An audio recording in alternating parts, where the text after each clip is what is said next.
Good morning. ഇപ്പോൾ നമ്മൾ കഴിഞ്ഞ ദിവസം ഇംഗ്ലീഷ് ഗ്രാമറിലെ പാർട്സ് ഓഫ് സ്പീച്ച് ആണ്. പാർട്സ് ഓഫ് സ്പീച്ചിലെ ഓരോ കമ്പോണൻസിനെ നമ്മൾ പരിചയപ്പെട്ട് വരികയായിരുന്നു. അതിൽ നമ്മൾ നൗണ്, അഡ്ജക്റ്റീവ്, പ്രോനൗണ് തുടങ്ങിയിട്ടുള്ള കാര്യങ്ങളൊക്കെ നമ്മൾ ഫിനിഷ് ചെയ്തു, നമ്മളത് കംപ്ലീറ്റ് ചെയ്തു പഠിച്ച്. ഇനി നമുക്ക് വെർബിന്റെ ക്ലാസിഫിക്കേഷൻസ്, വെർബ് എന്താണെന്ന് വെർബിന്റെ ക്ലാസിഫിക്കേഷനിൽ ആദ്യത്തെ ക്ലാസിഫിക്കേഷൻ ആയ ആക്ഷൻ വെർബിനെ കുറിച്ച് നമ്മൾ എന്ത് ചെയ്തു, കഴിഞ്ഞ ക്ലാസ്സിൽ ഡിസ്കസ് ചെയ്തതാണ്. അപ്പൊ ആക്ഷൻ വെർബിൽ തന്നെ ട്രാൻസിറ്റീവ് എന്താണെന്നും ഇൻട്രാൻസിറ്റീവ് എന്താണെന്നും ആ ട്രാൻസിറ്റീവിലും ഇൻട്രാൻസിറ്റീവിലും മോണോ ട്രാൻസിറ്റീവ്, ഡയട്രാൻസിറ്റീവ് തുടങ്ങിയിട്ടുള്ള പലതരത്തിലുള്ള ക്ലാസിഫിക്കേഷൻസിനെ കുറിച്ചൊക്കെ നമ്മൾ എന്ത് ചെയ്തതാണ്, കഴിഞ്ഞ ക്ലാസ്സിൽ ഡിസ്കസ് ചെയ്തതാണ്. അപ്പോൾ കൃത്യമായി ഓരോ ക്ലാസ്സിൽ പഠിപ്പിക്കുന്നത് കൃത്യമായി പഠിച്ചു പോവുക, അല്ലെങ്കിൽ എല്ലാം കൂടെ മിക്സ് ആയി പോകുക. അപ്പൊ അത് ഉണ്ടാവാതിരിക്കാൻ വേണ്ടി കൃത്യമായി ഓരോന്നും എന്താണ് ടേം ബേസ് എന്ന് എന്ത് ചെയ്യുക, പഠിച്ച് സിസ്റ്റമാറ്റിക് ആയിട്ട് പോവുക. അപ്പൊ ഇനി നമുക്ക് വെർബിന്റെ ബാക്കിയുള്ള ക്ലാസിഫിക്കേഷൻസിലേക്ക് നമുക്ക് എന്ത് ചെയ്യാം, വരാം. അപ്പൊ നമ്മൾ ആക്ഷൻ വെർബ് എന്താണെന്ന് പറഞ്ഞു. ആക്ഷൻ വെർബ് പ്രധാനമായിട്ട് രണ്ട് കാര്യങ്ങളെ, ഒന്നുകിൽ ആക്ഷനെ അല്ലെ ഒരു പ്രവൃത്തിയെ സൂചിപ്പിക്കുന്ന, അല്ലെങ്കിൽ പൊസഷൻ ഒരു നേട്ടം അല്ലെങ്കിൽ ഉടമസ്ഥതയെ സൂചിപ്പിക്കുന്ന വെർബുകളെ ആയിരുന്നു നമ്മൾ എന്ത് ചെയ്തത്, ആക്ഷൻ വെർബിന്റെ കാറ്റഗറിയിൽ നമ്മൾ ഉൾപ്പെടുത്തിയത്. ഇനി നമുക്കുള്ളത് ലിങ്കിങ് വെർബാണ്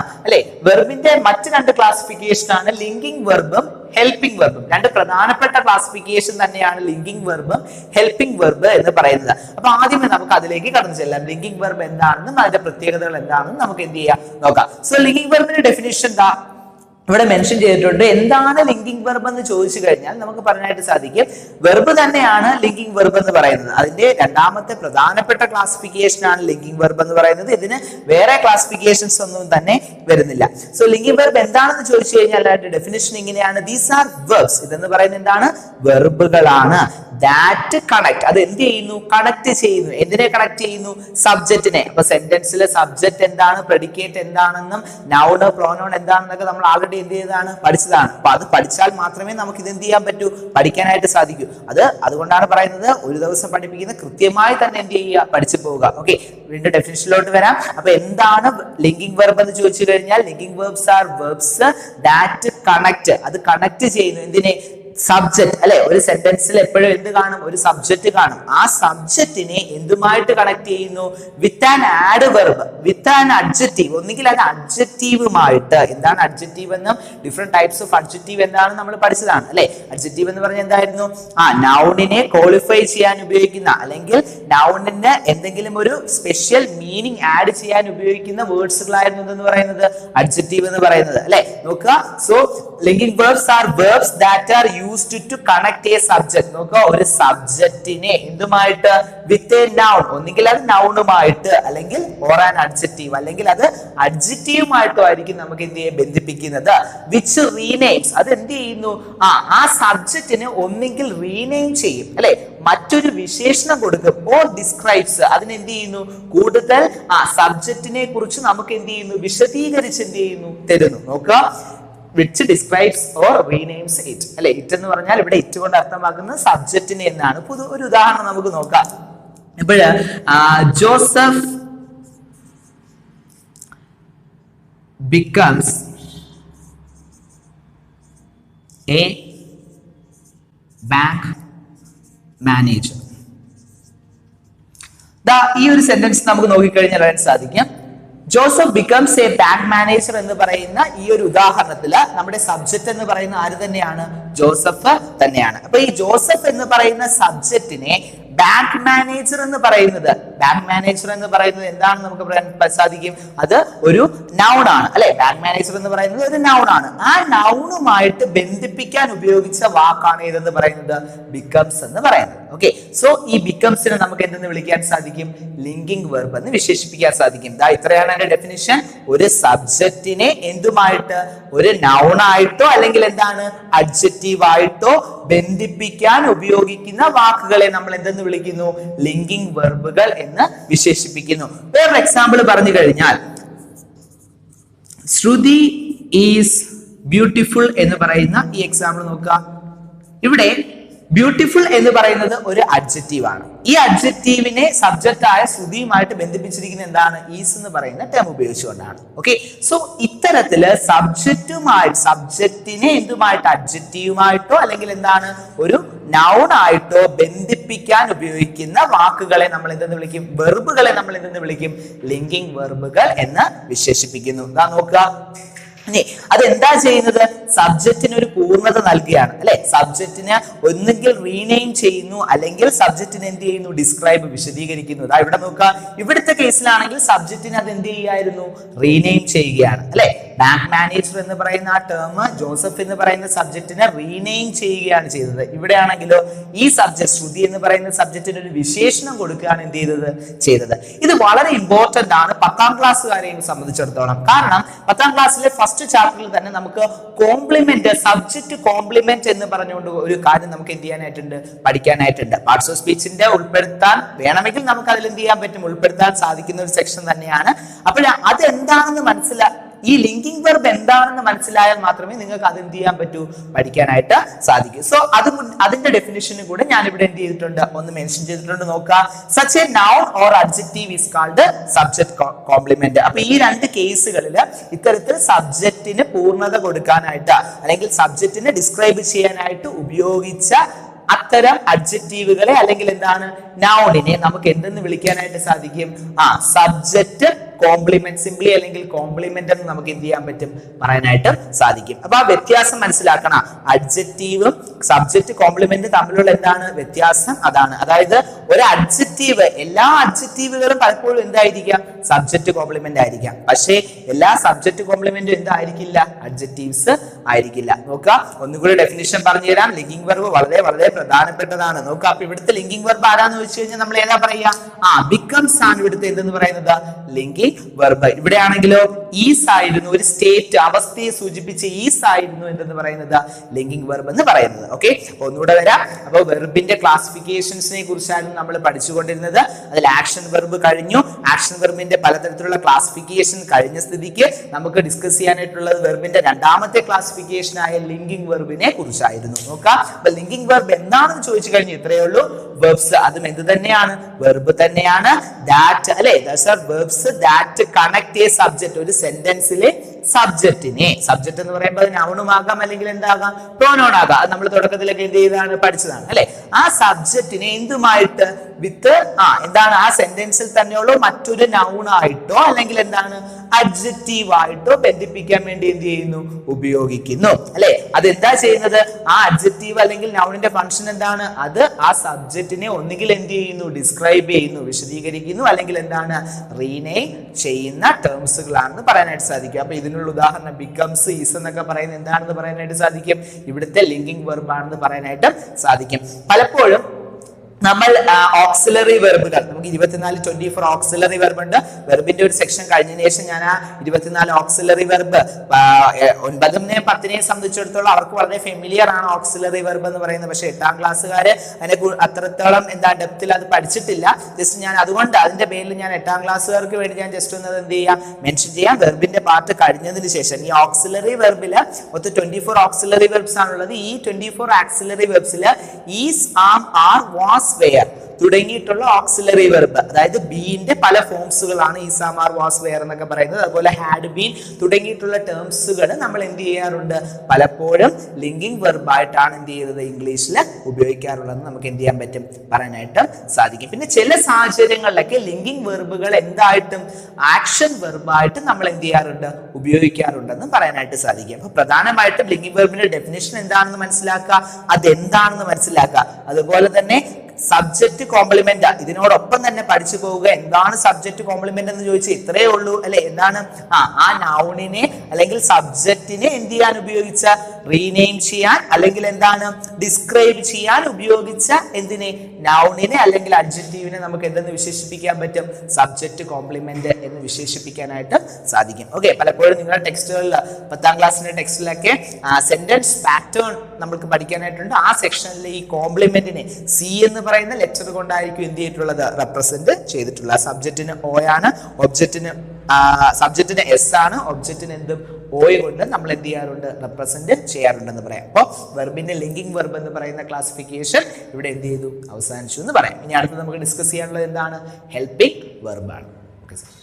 അപ്പോഴ് നമ്മള് വെർബിന്റെ ക്ലാസിഫിക്കേഷനിലെ ലാസ്റ്റ് ക്ലാസിഫിക്കേഷൻ അല്ലെങ്കിൽ അവസാനത്തെ പിരിവായിട്ടുള്ള എന്താണ് ഹെൽപ്പിംഗ് വെർബിനെ കുറിച്ചാണ് നമുക്ക് ഇനി എന്ത് ചെയ്യാനായിട്ടുള്ളത്, ഡിസ്കസ് ചെയ്യാനുള്ളത്. അപ്പൊ വെർബിന്റെ ഒട്ടുമിക്ക എന്താണ് നമ്മൾ നേരത്തെ പറഞ്ഞു അല്ലെ, വെർബിന്റെ 3 പ്രധാനപ്പെട്ട ക്ലാസിഫിക്കേഷൻസ് ആയിരുന്നു നമ്മൾ ഡിസ്കസ് ചെയ്തുകൊണ്ടിരുന്നത്. അതില് ഹെൽപ്പിംഗ് വെർബ് എന്താണെന്നും അതിന്റെ പ്രത്യേകത എന്താണെന്നും നോക്കാം അല്ലെ. നോക്കുക, അപ്പോ ഹെൽപ്പിംഗ് വെർബ് എന്ന് പറഞ്ഞാൽ സിംപ്ലി ഹെൽപ്പിംഗ് വെർബ് ആ വാക്കിൽ തന്നെയുണ്ട്. ലിങ്കിങ് വെർബുകൾ എന്താണ്, നൗണിനെ അഡ്ജക്റ്റീവിനെയും അല്ലെങ്കിൽ സബ്ജക്റ്റിനെയും നൗണിനെ അഡ്ജക്റ്റീവിനെയും ലിങ്ക് ബന്ധിപ്പിച്ചു എങ്കിൽ ഹെൽപ്പിംഗ് വെർബിലേക്ക് വരുമ്പോഴത്തേക്ക് നമുക്ക് എന്താണ്, അത് ഹെൽപ്പ് ചെയ്യുന്നു. ആക്ഷൻ വെർബിനെയും അല്ലെങ്കിൽ എന്താണ് ലിങ്കിങ് വെർബിനെയും ഹെൽപ്പ് ചെയ്യുന്ന വെർബുകളാണ് ഹെൽപ്പിംഗ് വെർബ് എന്ന് വേണമെങ്കിൽ നമുക്ക് എന്ത് ചെയ്യാൻ പറ്റും, പറയാനായിട്ട് സാധിക്കും. ഇതിന്റെ ഡെഫിനിഷൻ ഇങ്ങനെയാണ് വരുന്നത്. എന്താണ് ഹെൽപ്പിംഗ് വെർബ് എന്ന് ചോദിച്ചു കഴിഞ്ഞാൽ, these are verbs that are used before A linking verb or action verb that denotes a possibility or time in which that action occurred. ഇതാണ് അതിന്റെ ഡെഫിനിഷൻ. എന്ന് പറഞ്ഞാൽ സിംപ്ലി ഇത്രയേ ഉള്ളൂ. അതായത് നമ്മൾ ഹെൽപ്പിംഗ് വെർബ് ഉപയോഗിക്കുന്നത് എപ്പോഴും എന്താണ്, ഒരു ലിങ്കിങ് വെർബിന് അല്ലെങ്കിൽ ഒരു ആക്ഷൻ വെർബ്. അപ്പൊ ലിങ്കിങ് വെർബ് എന്താണ്, ആക്ഷൻ വെർബ് എന്താണ് നമ്മൾ പഠിച്ചു കഴിഞ്ഞു അല്ലെ. അപ്പൊ ഒരു ലിങ്കിങ് വെർബിന് അല്ലെങ്കിൽ ഒരു ആക്ഷൻ വെർബിന് തൊട്ട് മുന്നേ ആയിരിക്കും നമ്മൾ എന്ത് ഉപയോഗിക്കാറ്, ഈ പറഞ്ഞ ഹെൽപ്പിംഗ് വെർബ് ഉപയോഗിക്കാറ്. അത് എന്തിനാണ് ഉപയോഗിക്കുന്നത് എന്ന് വെച്ച് കഴിഞ്ഞാൽ പ്രധാനമായിട്ടും ഒരു പോസിബിലിറ്റി, സാധ്യതയെ സൂചിപ്പിക്കാനോ അല്ലെങ്കിൽ ഇന്ന സമയത്താണ് അത് നടന്നത്, ആ പ്രവൃത്തി ഇന്ന സമയത്താണ് നടന്നത് എന്നതിനെ കുറിച്ച് പറയുവാനുമാണ് നമ്മൾ എന്ത് ഉപയോഗിക്കുക, ഈ ഹെൽപ്പിംഗ് വെർബ് പ്രധാനമായിട്ട് ഉപയോഗിക്കുന്നത്. ഈ ഉദാഹരണം നോക്കുമ്പോഴത്തേക്ക് കൂടുതൽ വ്യക്തമായിട്ട് മനസ്സിലാക്കാൻ സാധിക്കും. നോക്കുക, Ram will do the work എന്ന് പറയുന്ന ഈ സെന്റൻസിൽ നോക്കുക, ഡു എന്ന് പറയുന്നത് ചെയ്യുന്ന ഒരു പ്രവൃത്തിയാണ് അല്ലെ. ചെയ്യുക എന്ന് പറയുന്നത് എന്താണ്, ഒരു പ്രവൃത്തിയാണ്. അപ്പൊ Ram will do the work എന്ന് പറഞ്ഞാൽ റാം എന്ത് ചെയ്യും, ആ ജോലി ചെയ്യും എന്ന് പറയുന്നു. അവിടെ ചെയ്യും സാധ്യതയെ സൂചിപ്പിക്കാൻ ഏത് വാക്ക് ഉപയോഗിച്ചു, വിൽ എന്ന് പറയുന്ന, നേരത്തെ ഞാൻ പറഞ്ഞു മൊഡാൽ ആക്സിലറിയിൽ ഉൾപ്പെടുന്ന ഒരു ടേം ആണ് വിൽ എന്ന് പറയുന്നത്. ഓക്സിലറി വെർബിൽ തന്നെ വരുന്ന ഒരു ടേം ആണ് വില്ലും വുഡും shall should can could may might ഒക്കെ തുടങ്ങിയിട്ടുള്ളവ. അതില് വിൽ എന്ന് പറയുന്ന ടേം എന്ത് ചെയ്തു, ഡൂവിന് തൊട്ട് മുന്നേ ഒരു പോസിബിലിറ്റിയെ സൂചിപ്പിക്കാൻ വേണ്ടി നമ്മൾ എന്ത് ചെയ്തു, ഉപയോഗിച്ചതായിട്ട് നമുക്ക് കാണാനായിട്ട് സാധിക്കും. സോ ഇവിടുത്തെ വിൽ എന്ന് പറയുന്നത് ഇവിടുത്തെ എന്താണെന്ന് പറയാൻ സാധിക്കും, നമുക്ക് ഒരു ഹെൽപ്പിംഗ് വെർബ് ആണെന്ന് പറയാനായിട്ട് സാധിക്കും. ഓക്കെ, ഈ ഇപ്പോഴും നമ്മൾ ശ്രദ്ധിക്കേണ്ട ഒരു കാര്യമാണ് ഓക്സിലറി വെർബിലുള്ള മൊഡാൽ ആക്സിലറീസ്. ഓക്കെ, അത് എന്താണെന്ന് പറഞ്ഞു തരാം. മൊഡാൽ ആക്സിലറീസ് ആയിട്ടുള്ള will, would, shall, should, can, could, may, might, must, used to, need to, ought തുടങ്ങിയിട്ടുള്ള ടേംസുകൾ, ഇത്തരത്തിലുള്ള ഓക്സിലറി വെർബുകൾ നമ്മൾ പ്രധാനമായിട്ടും ഉപയോഗിക്കുന്നത്, എപ്പോഴും ഉപയോഗിക്കുന്നത് എന്തായിട്ടായിരിക്കും, ഈ പറഞ്ഞ ഹെൽപ്പിംഗ് വെർബ് ആയിട്ട് ആയിരിക്കും. ഓക്കെ, പിന്നെ ഇത് മാത്രമല്ല, ഓക്സിലറി വെർബില് ബീന്റെ തന്നെ എല്ലാ ഫോംസുകളും നമ്മൾ ഹെൽപ്പിംഗ് വെർബായിട്ട് പലപ്പോഴും ഉപയോഗിക്കാറുണ്ടെന്ന് പറയാനായിട്ട് സാധിക്കും. ഇനി രണ്ടാമത്തെ ഒരു എക്സാമ്പിൾ നോക്കിക്കഴിഞ്ഞാൽ ഇവിടെ നമുക്ക് കാണാൻ സാധിക്കും, ഡൂയിങ് എന്ന് പറയുന്ന ഒരു വെർബ് നമുക്ക് കാണാനായിട്ട് സാധിക്കും അല്ലെ. അപ്പൊ കണ്ടിന്യൂസ് ഫോം ആണ് അല്ലെങ്കിൽ പ്രോഗ്രസീവ് ഫോം ആണ്, വെർബിന്റെ പ്രോഗ്രസീവ് ഫോം ആണ് ഡൂയിങ് എന്ന് പറയുന്നത്. ഡു പ്ലസ് സഫിക്സ് എന്താണ്, ING എന്ന് പറയുന്ന ഒരു സഫിക്സ് കൂടെ എന്ത് ചെയ്തിട്ടുണ്ട്, ആഡ് ചെയ്തിട്ടുണ്ട്. നമുക്ക് അതിന്റെ എന്ത് കിട്ടുന്നതിന് വേണ്ടി, പ്രോഗ്രസീവ് ഫോം അല്ലെങ്കിൽ കണ്ടിന്യൂസ് ഫോം ലഭിക്കുന്നതിന് വേണ്ടി. നോക്കുക, ഇതിന് മുന്നേ ഉപയോഗിച്ച ടേംസ് നോക്കുക, ഹാസ് ബീൻ എന്ന് പറയുന്ന 2 വേർഡ്സ് നമ്മൾ ടോസ് ചെയ്തിട്ടുണ്ട്. അതിന്റെ പ്രധാനപ്പെട്ട ഫംഗ്ഷൻ വേറെ ഒന്നുമല്ല, ഡൂയിങ്.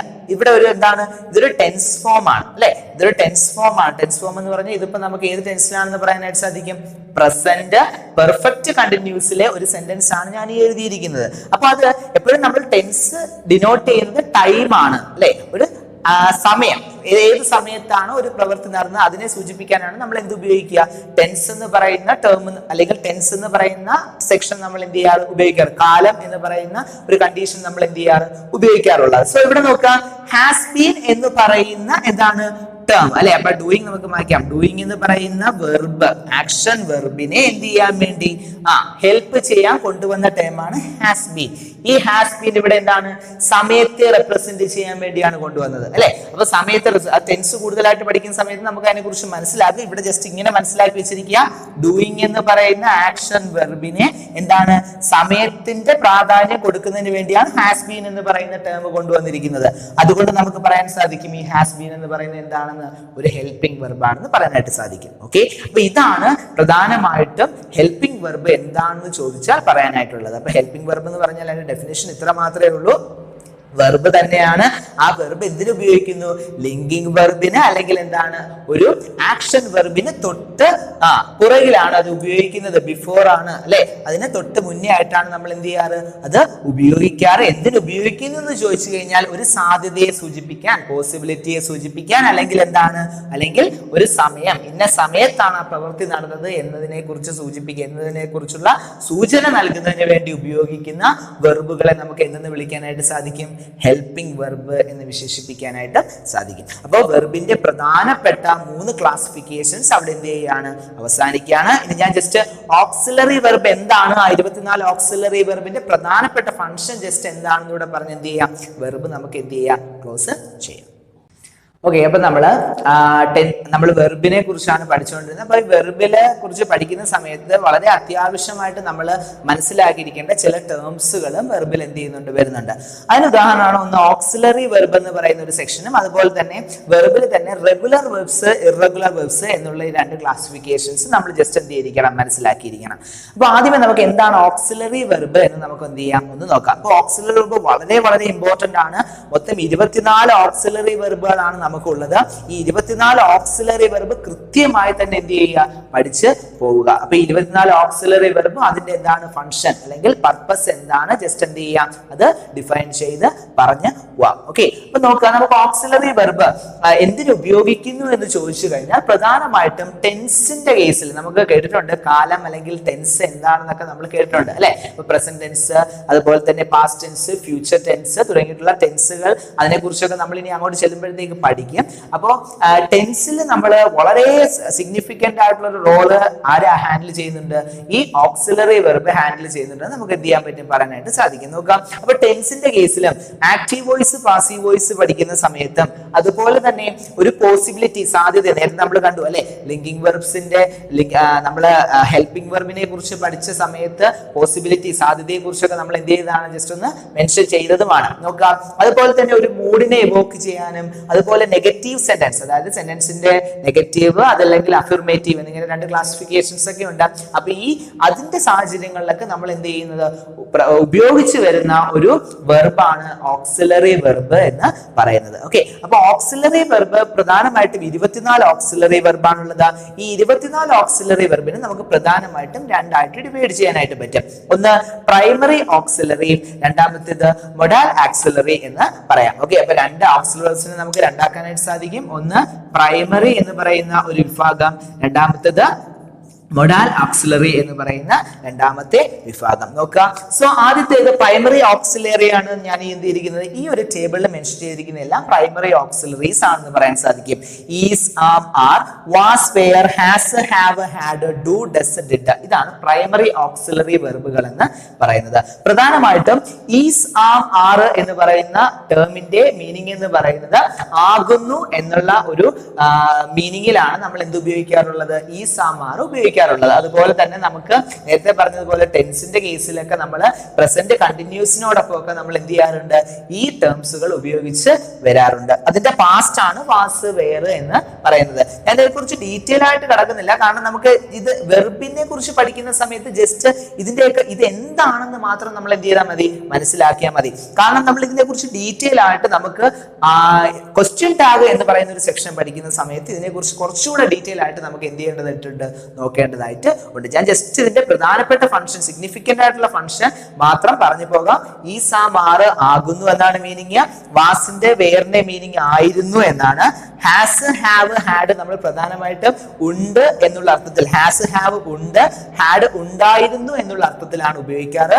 ഡു, ഡസ്, ഡിഡ് നമുക്കറിയാം എന്താണ്, ചെയ്യുക എന്നുള്ള അർത്ഥത്തിൽ നമ്മൾ ഉപയോഗിക്കുന്ന അല്ലെങ്കിൽ ചെയ്തു എന്നുള്ള അർത്ഥത്തിൽ ഉപയോഗിക്കുന്ന ടേംസുകളാണ് ഡു, ഡസ്, ഡിഡ് എന്ന് പറയുന്നത്. അതുപോലെ തന്നെ മൊഡാൽ ആക്സിലേക്ക് വരികയാണെങ്കിൽ will, would, shall, should, can, could ഇതൊക്കെ പോസിബിലിറ്റീസിനെ റെപ്രസെന്റ് ചെയ്യുന്നതാണ്. മേ, മൈറ്റ് സാധ്യതയെ റെപ്രസെന്റ് ചെയ്യുന്നതാണ്. അതും പോസിബിലിറ്റി തന്നെയാണ് യൂസ് ചെയ്യുന്നത്.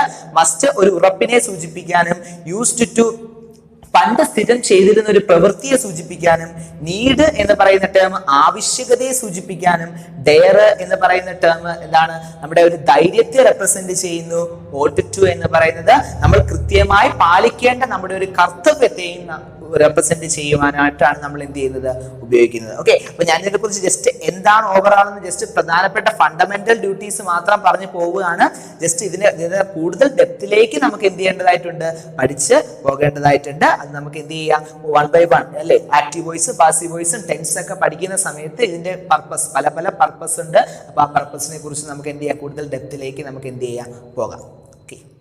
വെർബ്സ് നമ്മൾ പരിചയപ്പെടുന്ന സമയത്ത് വെർബിന്റെ പ്രധാനപ്പെട്ട ഫോംസുകൾ, അപ്പൊ ആ ടേംസുകൾ നമ്മൾ എന്ത് ചെയ്തിരിക്കണം, മനസ്സിലാക്കണം. വെർബിന്റെ ഫോംസുകൾ എന്ന് പറഞ്ഞു കഴിഞ്ഞാൽ നമ്മൾ ഇനി അങ്ങോട്ട് വരുന്ന സമയത്ത് V1, V2, V3 എന്ന് തുടങ്ങിയിട്ടുള്ള കുറെ ടേംസുകൾ നമ്മൾ എന്ത് ചെയ്യുന്നുണ്ട്, വെർബിനെ കുറിച്ച് പഠിക്കുന്ന സമയത്ത് നമ്മൾ എന്ത് ചെയ്യും, കേൾക്കും. അപ്പൊ അത് എന്താണെന്ന് നമ്മൾ ജസ്റ്റ് എന്ത് ചെയ്യുക, മനസ്സിലാക്കുക. നിങ്ങൾ പലപ്പോഴും പഠിച്ചിട്ടുള്ള കുഞ്ഞു ക്ലാസ്സുകളിലൊക്കെ പഠിച്ചിട്ടുള്ളത് തന്നെയാണ്. ജസ്റ്റ് അത് ഞാൻ ജസ്റ്റ് ഒന്ന് എന്ത് ചെയ്യാം, ഒന്ന് ഇൻട്രൊഡ്യൂസ് ചെയ്ത് തരാനായിട്ട് പോവുകയാണ്. അപ്പൊ വെർബിന് പ്രധാനമായിട്ടും നമ്മൾ 3 ഫോംസുകളാണ് പ്രധാനമായിട്ടും വെർബിന് ഉള്ളതെന്ന് പറയാറുള്ളത്. ഒന്ന് V1 ഫോം. V1 ഫോമിന് നമ്മൾ പറയാറുണ്ട് present form of the verb എന്നൊക്കെ എന്ത് ചെയ്യാറുണ്ട്, പറയാറുണ്ട്. ഓക്കെ, സാധാരണ നമ്മൾ പ്രസന്റ് ടെൻസിൽ നമ്മൾ എന്ത് ചെയ്യുന്നു, ഉപയോഗിക്കുന്ന ഒരു ഫോമാണ് present form of the verb അല്ലെങ്കിൽ V1 ഫോം എന്ന് പറയുന്നത്. ഉദാഹരണത്തിന് ഗോ എന്ന് പറയുന്ന ടേം എപ്പോഴും ഈ പ്രസന്റ് ഫോം എന്ന് പറയുന്നത് പ്രസന്റ് ഫോം എന്ന് പറയുന്നതിലാണ് സിംഗുലറും പ്ലൂറലും എന്ത് ചെയ്യാറുള്ളത്, എക്സിസ്റ്റ് ചെയ്യാറായിട്ടുള്ളത്. ഓക്കെ, V1 ഫോമിൽ മാത്രമേ എന്ത് ചെയ്യത്തുള്ളൂ, സിംഗുലാർ വെർബുകളും പ്ലൂറൽ ഫോമുകൾ അല്ലെ. നമ്മൾ പറഞ്ഞതാണ് നൗണിന് സിംഗുലറും പ്ലൂറലും ഉള്ളതുപോലെ തന്നെ വെർബിനും എന്തുണ്ട്, സിംഗുലർ ഏകവചനവും ഉണ്ട്, അതുപോലെ തന്നെ എന്താണ് ബഹുവചനവും ഉണ്ട്. ഓക്കെ, സോ ഗോ എന്ന് പറയുന്നത് നമുക്ക് പറയാനായിട്ട് സാധിക്കും ബഹുവചനമാണ്. സാധാരണ വെർബുകളുടെ റൂട്ട്, വെർബ് എപ്പോഴും എക്സിസ്റ്റ് ചെയ്യുന്നത് അതിന്റെ സിംഗുലർ പ്ലൂറൽ റൂട്ട് ഫോമിലായിരിക്കുമെന്ന് നമുക്ക് എന്ത് ചെയ്യാൻ പറ്റും, പറയാനായിട്ട് സാധിക്കും. ഇതൊക്കെ നമുക്ക് അറിയാവുന്ന കാര്യങ്ങൾ തന്നെ, ജസ്റ്റ് ഒന്നുകൂടെ എന്ത് ചെയ്യുന്നു, പറയുന്നത് മാത്രം നോക്കാം. ഗോ എന്ന് പറയുന്നത് എന്താണ്, അതിന്റെ നമുക്ക് നൗണും വെർബും തമ്മിലുള്ള വളരെ വലിയൊരു ഡിഫറൻസിൽ നമുക്ക് പറയാനായിട്ടുള്ള ഒരു കാര്യമാണ്. ഗോ എന്ന് പറയുന്നത് നമ്മൾ പലപ്പോഴും വിചാരിക്കും, ഗോ എന്ന് കേൾക്കുമ്പോൾ നമ്മൾ വിചാരിക്കും അത് എന്തല്ലേ എന്ന്, അത് സിംഗുലർ അല്ലേ എന്ന് നമ്മൾ വിചാരിക്കും. പക്ഷെ അല്ല, വെർബിന്റെ കേസിൽ നേരെ തിരിച്ചാണ്. ഓക്കെ, വെർബ് ഗോ എന്ന് പറയുന്നത് എന്താണ്, പ്ലൂറൽ ആണ്. എപ്പോഴും പ്ലൂറൽ നൗണിനോടൊപ്പമാണ് നമ്മൾ എന്ത് ഉപയോഗിക്കുക, പ്ലൂറൽ വെർബ് ഉപയോഗിക്കാറുള്ളത്. കാരണം ഇംഗ്ലീഷിൽ കൺകോർഡ് എന്ന് പറയുന്ന നിയമം അല്ലെങ്കിൽ സബ്ജക്ട് വെർബ് എഗ്രിമെന്റ് എന്ന് പറയുന്ന നിയമം, ഇതൊക്കെ കഴിഞ്ഞ ശേഷം നമുക്ക് അതിലേക്ക് കടക്കാം. സബ്ജക്ട് വെർബ് എഗ്രിമെന്റ് എന്ന് പറയുന്ന ഒരു ലോ ഉണ്ട്. ആ നിയമത്തിൽ നമ്മൾ ഇങ്ങനെ ഒരു റൂൾ പഠിക്കുന്നുണ്ട്. എപ്പോഴും നൗൺ സിംഗുലർ നൗൺ ആണെങ്കിൽ സിംഗുലർ വെർബ് മാത്രമേ എടുക്കാവൂ, അതുപോലെ പ്ലൂറൽ നൗൺ ആണെങ്കിൽ പ്ലൂറൽ വെർബ് മാത്രമേ എടുക്കാവൂ എന്നൊക്കെ പറഞ്ഞുകൊണ്ട് കുറെ റൂൾസുകളൊക്കെ ഉണ്ട്. സോ അതുപോലെ തന്നെ ഇപ്പൊ verb do form of the verb എപ്പോഴും എന്തായിരിക്കും, പ്ലൂറൽ ഫോം ആയിരിക്കും. ഇതിന്റെ ഡെസ് ഫോം എന്ന് പറയുന്നത് എന്തായിരിക്കും, ഗോസ് ആണ്. ഗോസ് എന്ന് പറയുന്നത് ഡെസ് ഫോം, അതെന്തായിരിക്കും, സിംഗുലർ ആയിരിക്കും. സോ ഇത് സിംഗുലർ ആണ്, ഇതെന്ന് പറയുന്നത് എന്തുമാണ്, പ്ലൂറലുമാണ്. ഓക്കെ, അപ്പൊ V1 ഫോം, അപ്പൊ വെർബിന് പ്രധാനമായിട്ടും 3 ഫോംസുകളാണ് നമ്മൾ പറയാറുള്ളത്. ഒന്ന് V1, V2, V3. അതിൽ V1നെ നമ്മൾ വിളിക്കുന്ന മറ്റൊരു പേരാണ് പ്രസന്റ് ഫോം എന്ന് പറയുന്നത്. പ്രസന്റ് ഫോം വർത്തമാന കാലഘട്ടത്തിൽ നമ്മൾ ഉപയോഗിക്കുന്ന ചെയ്യുക എന്ന് പറയുന്ന ഒരു പ്രവൃത്തി ചെയ്യുന്നു എന്ന് പറയുന്നതിനാണ് നമ്മൾ എന്ത് ഉപയോഗിക്കുക, V1 കണ്ടീഷനിൽ നമ്മൾ എന്ത് ചെയ്യാറുള്ളത്, വെർബിനെ പറയാറുള്ളത്. ഓക്കെ, സോ ഗോ, ഗോസ് എന്ന് പറയുന്നത് ഗോ എന്ന് പറയുന്ന വെർബിന്റെ 2 ഫോംസുകളാണ്. V1 ഫോംസിൽ വരുന്ന ഡു ഫോമും ഡെസ് ഫോമും ആണ് നമുക്ക് എന്ത് ചെയ്യാൻ പറ്റും, പറയാനായിട്ട് സാധിക്കും. ഇനി V2ലേക്ക് വന്നാൽ V2നെ നമ്മൾ വിളിക്കുന്ന മറ്റൊരു ടൈമാണ് പാസ്റ്റ് ഫോം എന്ന് വിളിക്കും. ഓക്കെ, ഇത് പോകുക എന്നാണെങ്കിൽ അല്ലെങ്കിൽ പോകുന്നു എന്നാണ് പറയുന്നതെങ്കിൽ ഇത് പോയി എന്നുള്ള അർത്ഥത്തിലേക്ക് വരുന്നു. ഓക്കെ, അപ്പോ ഇത് വർത്തമാന കാലഘട്ടത്തിൽ നമ്മൾ ഇത് ഉപയോഗിച്ചുവെങ്കിൽ ഇതെന്തായിരിക്കും, പാസ്റ്റ് കഴിഞ്ഞു പോയ കാലഘട്ട ഭൂത കാലഘട്ടത്തിലായിരിക്കും നമ്മൾ എന്ത് ഉപയോഗിക്കുക, ഇത് ഉപയോഗിക്കാറുള്ളത്. നോക്കുക, സോ പാസ്റ്റ് ഫോം V2ന്റെ മറ്റൊരു ടൈമാണ് എന്ന് പറയുന്നത് പാസ്റ്റ് ഫോം. അപ്പൊ ഗോയുടെ പാസ്റ്റ് ഫോം എന്ന് പറയുന്നത് എന്താണ്, വെന്റ് ആണ്. അതുപോലെ V3 ഫോം ഉണ്ട്. V3 നമ്മൾ പാസ്റ്റ് പാർട്ടിസിപ്പിൾ ഫോം എന്ന് പറയും. നോക്കുക, ഗോ, വെന്റ്, ഗോൺ. ഓക്കെ, ഇപ്പൊ നമ്മൾ കുഞ്ഞു ക്ലാസ്സുകളിലേക്ക് ഇത് പഠിച്ചിട്ടുള്ളതാണ്. V3 ഫോംസ് ഒക്കെ നമ്മൾ പഠിച്ചിട്ടുള്ളതാണ്. പാസ്റ്റ് പാർട്ടിസിപ്പിൾ ഫോം എന്നാണ് ഇതിനെ നമ്മൾ എന്ത് ചെയ്യാറുള്ളത്, വിളിക്കാറുള്ളത്. അപ്പൊ ഈ ടേംസുകൾ നിങ്ങൾ എന്ത് ചെയ്യുക, പരിചയപ്പെട്ട് വെച്ചിരിക്കണം. നോക്കുക, ഇപ്പൊ വെർബിന്റെ ഫോംസിനെ കുറിച്ച് പറഞ്ഞു. V1, V2, V3 എന്ന് 3 ഫോംസുകൾ വെർബിനുണ്ട്. പ്രധാനമായിട്ട് 3 ഫോംസുകളാണുള്ളത്. അതിലെ V1നെ വിളിക്കുന്ന മറ്റൊരു പേര് പ്രസന്റ് ഫോം, V2നെ നമ്മൾ പാസ്റ്റ് ഫോം എന്ന് വിളിക്കും, V3 നമ്മൾ പാസ്റ്റ് പാർട്ടിസിപ്പിൾ ഫോം എന്ന് വിളിക്കും. അതിനൊരു എക്സാമ്പിൾ കൊടുത്തിട്ടുണ്ട്. ഗോ, ഗോസ് എന്ന് പറയുന്നത് എന്താണ്, പ്രസന്റ് ഫോം ഓഫ് ദി വെർബാണ്. വെന്റ് അതിന്റെ എന്തായിരുന്നു, പാസ്റ്റ് ഫോം ആകുന്നു. ഗോൺ എന്ന് പറയുന്നത് പാസ്റ്റ് പാർട്ടിസിപ്പിൾ ഫോമും ആയിരിക്കും. ഇനി ഇവിടെ ഞാൻ ING form of the verb എന്ന് പറഞ്ഞുകൊണ്ട് താഴെ ജസ്റ്റ് ഒന്ന് മെൻഷൻ ചെയ്തിട്ടുണ്ട്. അതെന്താണെന്ന് ചോദിച്ചു കഴിഞ്ഞാൽ കണ്ടിന്യൂസ് ടെൻസ് നമ്മൾ പറയുന്ന സമയത്ത് ഇതിപ്പോ പ്രസന്റ് കണ്ടിന്യൂസ് ആണെങ്കിലും പാസ്റ്റ് കണ്ടിന്യൂസ് ആണെങ്കിലും ഫ്യൂച്ചർ കണ്ടിന്യൂസ് ആണെങ്കിലും കണ്ടിന്യൂസിന്റെ മറ്റൊരു ടേമാണ് പ്രോഗ്രസീവ് എന്ന് പറയുന്ന ടേം. കണ്ടിന്യൂസിന്റെ അതേ അർത്ഥം തന്നെയാണ് പ്രോഗ്രസീവ് എന്ന് പറയുന്ന വാക്കിനും ഉള്ളത്. നോക്കുക, സോ ഈ ING ഫോമിൽ അല്ലെങ്കിൽ പ്രോഗ്രസീവ് ഫോമില് നമ്മൾ എപ്പോഴും റൂട്ട് വേർഡ് ഈ ഡു ഫോമിനോടൊപ്പം ING ചേർത്തായിരിക്കും എന്ത് ചെയ്യുക, ING എന്ന് പറയുന്ന സഫിക്സ് ആഡ് ചെയ്തായിരിക്കും നമ്മൾ എന്ത് ചെയ്യാറുള്ളത്, പറയാറായിട്ടുള്ളത്. സോ നമുക്ക് പറയാനായിട്ട് സാധിക്കും ഈ ഗോയുടെ ING ഫോം എന്ന് പറയുന്നപ്പോ എന്തായിരിക്കും, ഗോയിങ് ആയിരിക്കും. ഓക്കെ, പിന്നെ തിരിഞ്ഞു പോകരുത്, പാസ്റ്റ് പാർട്ടിസിപ്പിൾ ഗോയുടേത് ഗോൺ ആണ്. പ്രസന്റ് പാർട്ടിസിപ്പിൾ INGക്ക് നമ്മൾ വിളിക്കുന്ന മറ്റൊരു ടേമാണ് പ്രസന്റ് പാർട്ടിസിപ്പിൾ. പ്രസന്റ് പാർട്ടിസിപ്പിൾ എന്ന് പറയുന്നത് എന്താണ്, ഗോയിൻ്റെത് ഗോയിങ് ആയിരിക്കും. സോ ING ടേമിന് നമുക്ക് എന്തെന്നൊക്കെ വിളിക്കാൻ പറ്റും, പ്രസന്റ് പാർട്ടിസിപ്പിൾ എന്നും പ്രോഗ്രസീവ് ഫോം എന്നും അല്ലെങ്കിൽ ING ഫോം എന്നൊക്കെ നമ്മൾ എന്ത് ചെയ്യാറുണ്ട്, പറയാറുണ്ടെന്ന് പറയാനായിട്ട് സാധിക്കും. അപ്പൊ ഇത് ഇത്രയും ജസ്റ്റ് എന്ത് ചെയ്യുക, നമ്മൾ മനസ്സിൽ വേണം. കാരണം ഇനി നമ്മൾ പഠിക്കുന്ന സമയത്തൊക്കെ ഇത് വളരെയധികം എന്താണ് നമുക്ക് അത്യാവശ്യമായിട്ട് വരുന്ന ഒരു സെക്ഷനാണ്, നമുക്ക് എന്ത് ചെയ്യാൻ പറ്റും, പറയാനായിട്ട് സാധിക്കും. ഇനി നമ്മൾ കഴിഞ്ഞ ക്ലാസ്സുകളിലൊക്കെ നമ്മൾ കുറെ എന്താണ് ടേംസുകളും മറ്റുമൊക്കെ എന്ത് ചെയ്തിട്ടുണ്ട്, പഠിച്ചിട്ടുണ്ട്. അപ്പൊ നിങ്ങൾക്ക് ഇതിനെക്കുറിച്ച് കൂടുതൽ ഫെമിലിയറൈസ് ആകാൻ വേണ്ടി കുറച്ച് വർക്കുകൾ ഞാൻ തരാം. ഫസ്റ്റ് നമ്മൾ പാർട്സ് ഓഫ് സ്പീച്ചിലെ നൗണുകളെ കുറിച്ചൊക്കെ നമ്മൾ ആദ്യം പഠിച്ചായിരുന്നു അല്ലെ. ഫസ്റ്റ് നമ്മൾ പഠിച്ചത് നൗൺ ആണ്. അപ്പോൾ നിങ്ങൾ ചെയ്യാനുള്ളത് നൗണിന്റെ പല ക്ലാസിഫിക്കേഷൻസ് ഒക്കെ നമ്മൾ എന്ത് ചെയ്തു, പഠിച്ചു. അപ്പൊ 10ഓളം ക്ലാസിഫിക്കേഷൻ നമ്മൾ പഠിച്ചു. അപ്പൊ ഈ അടുത്ത ഇനിയിപ്പോ നമ്മൾ നോട്ടൊക്കെ നോക്കുന്ന സമയത്ത് നിങ്ങളുടെ നോട്ട്ബുക്കിൽ കാണേണ്ട ഒരു കാര്യം തന്നെയാണ്, അതായത് മാക്സിമം എത്ര നൗണുകൾ നിങ്ങൾക്ക് കളക്ട് ചെയ്യാമോ അത്രത്തോളം നൗണുകൾ കളക്ട് ചെയ്തിട്ട് ഈ 10 കാറ്റഗറിയിൽ എന്ത് ചെയ്യുക, നിങ്ങൾ ആക്കുക. ഓക്കെ, അപ്പൊ വീട്ടിൽ നിങ്ങൾക്ക് ഇരിക്കുന്ന സമയത്ത് നിങ്ങൾക്ക് എന്ത് ചെയ്യാൻ പറ്റുന്ന ഒന്നാണ് നൗണുകൾ. മാക്സിമം നമ്പർ ഓഫ് നൗണുകൾ കളക്ട് ചെയ്യുക, അതിനെ 10 ക്ലാസിഫിക്കേഷനിലേക്ക് സെപ്പറേറ്റ് ചെയ്യുക. അതുപോലെ തന്നെ വെർബ്, അതിനുശേഷം നമ്മൾ അഡ്ജക്റ്റീവ് പഠിച്ചു അല്ലെ. അപ്പൊ ഡിഫറെന്റ് ടൈപ്സ് ഓഫ് അഡ്ജക്റ്റീവ്സും അതിന്റെ പ്രത്യേകതകളും നമ്മൾ എന്ത് ചെയ്തതാണ്, പഠിച്ചതാണ്. അപ്പോൾ അതുപോലെ നൗണിൽ നിങ്ങൾ ചെയ്തതുപോലെ തന്നെ മാക്സിമം എന്താണ് അഡ്ജക്റ്റീവ്സ് കളക്ട് ചെയ്യാനായിട്ട് നോക്കുക. പിന്നീട് വെർബ്, പിന്നീട് നമ്മൾ നൗണ്, അഡ്ജക്റ്റീവ്, പ്രോനൗൺ നമ്മൾ ആൾമോസ്റ്റ് എല്ലാം കവർ ചെയ്തിട്ടുണ്ട്. സോ അതിന്റെ കളക്ഷൻ വേണ്ട. പിന്നീട് നമുക്ക് വെർബിലേക്ക് വരാം. വെർബിൽ വരുന്ന സമയത്ത് നിങ്ങൾ വെർബിന് ഓരോ വെർബുകളും കളക്ട് ചെയ്തതിനു ശേഷം അതിന്റെ 3 ഫോംസുകൾ, മാക്സിമം 3 ഫോംസുകൾ V1, V2, V3 ഈ 3 ഫോംസുകൾ എന്ത് ചെയ്യുക, നോട്ട്ബുക്കിൽ എഴുതി വെക്കുക. ഡേ ടു ഡേ ലൈഫിൽ നമ്മൾ ഡെയിലി യൂസ് ചെയ്യുന്ന മാക്സിമം വെർബുകൾ നോട്ട്ബുക്കിൽ വേണം. ഓക്കെ, അത് അറ്റ്ലീസ്റ്റ് മിനിമം ഒരു എന്താണ് ഒരു 200 വെർബുകളെങ്കിലും എന്ത് ചെയ്യുക, എഴുതാനായിട്ട് ശ്രമിക്കുക. ഓക്കെ, അതിന്റെ 3 ഫോംസുകൾ നോട്ട്ബുക്കിൽ മസ്റ്റ് ആയിട്ട് വേണം. അപ്പൊ ഇതൊരു വർക്കാണ്, മറക്കണ്ട. നൗണ്, അതിന്റെ ക്ലാസിഫിക്കേഷൻ, കളക്ട് ചെയ്യുന്ന നൗണിനെ 10 കാറ്റഗറിയിലായിട്ട് എന്ത് ചെയ്യുക, കാറ്റഗറൈസ് ചെയ്യുക. അതുപോലെ തന്നെ പ്രൊനൗൺ വേണ്ട. പിന്നെ അഡ്ജക്റ്റീവിനെ മാക്സിമം എന്ത് ചെയ്യുക, കളക്ട് ചെയ്യുക. പിന്നെ എന്താണ് ഇപ്പൊ പഠിച്ച വെർബിനെ 3 ഫോംസുകളായിട്ട് V1, V2, V3 എന്നിങ്ങനെ 3 ഫോംസുകൾ എഴുതി ഒരു ടേബിളോ അങ്ങനെ അല്ലെങ്കിൽ എന്താണ് എവിടെയെങ്കിലും നിങ്ങൾക്ക് എന്ത് ചെയ്യാം, ബുക്കിൽ സൂക്ഷിച്ച് വെച്ചിരിക്കുക. ഓക്കെ, ഇതാണ് മെയിനായിട്ട് പറയാനായിട്ടുള്ളത്. അപ്പോൾ നമ്മൾ 8ാം ക്ലാസ്സില് ഫസ്റ്റ് യൂണിറ്റിൽ നിങ്ങൾ പഠിക്കുന്ന സമയത്ത് നിങ്ങൾക്ക് മനസ്സിലാകും ഒരു ചെറിയൊരു സെക്ഷൻ, വെർബിന്റെ ഒരു ചെറിയ സെക്ഷൻ നിങ്ങൾക്ക് ഒരു ഇൻട്രൊഡക്ടറി പാർട്ടിൽ എന്ത് ചെയ്തിട്ടുണ്ട്, കൊടുത്തിട്ടുണ്ട്. അപ്പൊ അവിടെ നിങ്ങൾ പഠിക്കുന്ന ഒരു വേർതിരിവാണ് റെഗുലർ വെർബുകളും ഇറഗുലർ വെർബുകൾ എന്ന് പറയുന്നത്. ഓക്കെ, അപ്പൊ നമ്മൾ നേരത്തെ പഠിച്ച ഹെൽപ്പിംഗ് വെർബിനെയും ആക്ഷൻ വെർബിനെയും ലിങ്കിങ് വെർബിനെയും നമുക്ക് എന്ത് ചെയ്യാനായിട്ട് പറ്റും, റെഗുലർ ഇറഗുലർ എന്നിങ്ങനെ 2 വിഭാഗങ്ങളിലായിട്ട് ഉൾപ്പെടുത്താനായിട്ട് സാധിക്കും. ഓക്കെ, അപ്പോൾ എന്താണ് റെഗുലർ വെർബ്സ് ഇറഗുലർ വെർബ്സ് എന്ന് വെച്ചാൽ വളരെ സിമ്പിൾ ആണ്, മനസ്സിലാക്കാനും ഒട്ടും പ്രയാസമില്ല. സിംപ്ലി ഇത്രയേ ഉള്ളൂ. ഈ ഒരു എക്സാമ്പിൾ നോക്കുമ്പോൾ തന്നെ നിങ്ങൾക്ക് മനസ്സിലാക്കുക എന്താണ് റെഗുലറും ഇറഗുലറും എന്ന്. ഓക്കെ, സോ നോക്കാം. റെഗുലർ വെർബ് എന്ന് പറഞ്ഞു കഴിഞ്ഞാൽ നമ്മൾ സഫിക്സ് ED എന്ന് പറയുന്ന സഫിക്സ്, ഞാൻ തുടക്കത്തിൽ ക്ലാസ്സിന്റെ സ്റ്റാർട്ടിങ്ങിൽ തന്നെ സഫിക്സ് എന്താണെന്നും പ്രിഫിക്സ് എന്താണെന്നും പറഞ്ഞു തന്നിട്ടുണ്ട്. ഓക്കെ, അപ്പൊ അത് നിങ്ങളുടെ മനസ്സിലുണ്ടെന്നാണ് എന്റെ വിശ്വാസം. പ്രിഫിക്സ് എന്ന് വെച്ച് കഴിഞ്ഞാൽ റൂട്ട് വേർഡിന് മുന്നേ നമ്മൾ എന്ത് ചെയ്ത് കൊടുക്കുന്ന, ആഡ് ചെയ്ത് കൊടുക്കുന്ന ചില വേർഡ്സ് അല്ലെങ്കിൽ ഗ്രൂപ്പ് ഓഫ് എന്താണ് ലെറ്റേഴ്സിനെ നമ്മൾ വിളിക്കുന്ന പേരാണ് എന്തെന്ന് പറയുന്നത്, പ്രിഫിക്സ് എന്ന് പറയുന്നത്. അപ്പൊ റൂട്ട് വേർഡിന് മുന്നേ ആണെങ്കിൽ പ്രിഫിക്സ്, അതിന് ശേഷമാണ് നമ്മൾ ആഡ് ചെയ്ത് കൊടുക്കുന്നതെങ്കിൽ അതിനെ നമ്മൾ എന്തെന്ന് വിളിക്കും, സഫിക്സ്. നോക്കുക, ഇവിടെ ഡാൻസ് ആണ് നമ്മുടെ ഡു ഫോം അല്ലെങ്കിൽ റൂട്ട് ഫോം എന്ന് പറയുന്നത്. ഓക്കെ, V1 ഡാൻസും ഉണ്ട്, ഡാൻസസും ഉണ്ട്. V1 2 ഫോംസുകളാണ്. ഈ ഡാൻസിനോടൊപ്പം അതിന്റെ V2 ഫോം അല്ലെങ്കിൽ പാസ്റ്റ് ഫോം നിർമ്മിക്കുന്നതിന് വേണ്ടിയിട്ട് നമ്മൾ ED എന്ന് പറയുന്ന ഒരു സഫിക്സ് എന്ത് ചെയ്തു, ആഡ് ചെയ്ത് കൊടുത്തു. അപ്പൊ നമുക്ക് എന്ത് കിട്ടി, പാസ്റ്റ് ഫോമും കിട്ടി, അതിന്റെ എന്തും കിട്ടി, പാസ്റ്റ് പാർട്ടിസിപ്പിൾ ഫോമും കിട്ടി. അപ്പൊ ഇത്തരത്തില് റൂട്ട് വേർഡിനോടൊപ്പം ED എന്ന് പറയുന്ന സഫിക്സ് ആഡ് ചെയ്ത് കൊടുത്തുകൊണ്ട് നമുക്ക് പാസ്റ്റ് ഫോമും പാസ്റ്റ് പാർട്ടിസിപ്പിൾ ഫോമും ലഭിക്കുന്നുണ്ടെങ്കിൽ അത്തരം വെർബുകളെ നമുക്ക് എന്തെന്ന് വിളിക്കാൻ പറ്റും, റെഗുലർ വെർബുകൾ എന്ന് വിശേഷിപ്പിക്കാനായിട്ട് സാധിക്കും. ഓക്കെ, അപ്പോ ഇറഗുലർ വെർബ് എന്തായിരിക്കും, നമുക്ക് അത്തരത്തിൽ എന്ത് ചെയ്യുന്നില്ല, ലഭിക്കുന്നില്ല അല്ലെ.